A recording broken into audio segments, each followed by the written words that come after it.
অর্থ উপদেষ্টা ডক্টর সালেউদ্দিন আহমেদ বলেছেন, সরকার যতটা ভ্যাট নির্ধারণ করেছে ব্যবসায়ীরা কিছু কিছু ক্ষেত্রে তার চেয়ে বেশি দাম বাড়িয়েছেন।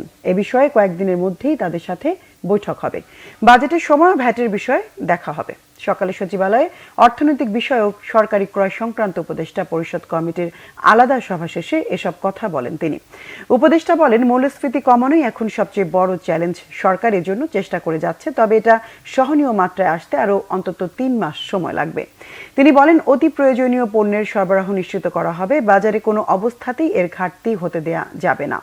অর্থ উপদেষ্টা আরও বলেন, ব্যাংকের অবস্থা খুবই নাজুক, কোনো টাকা নেই, তাই অর্থ জোগাতে সরকারকে অনেক বেগ পেতে হচ্ছে। বিশেষ তহবিল গঠন করে কাজ চালিয়ে নেওয়া হচ্ছে। এজন্য ভ্যাট একটু বাড়ানো হয়েছিল। জুন মাসে মূল্যস্ফীতির স্বাভাবিক অবস্থা অর্থাৎ ৭-এর মতো হলে ভালো হয় বলে মনে করেন উপদেষ্টা। বলেন, শ্রীলঙ্কার বাংলাদেশের পরিস্থিতি এক নয়, একদমই আলাদা।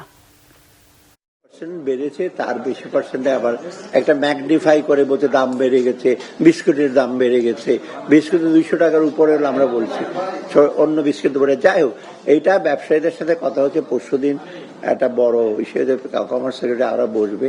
আর আমি ভ্যাট এর ব্যাপারে তো আমি যখন বাজেট রিভাইজ করব এবং বাজেট হবে তখন তো একটা পুরোপুরি কম্প্রিহেন্সিভ একটা ইস্যু দেবো। এখন তো এসআরও করে আমরা বলছি ভ্যাটটা ইস্যু করার জন্য।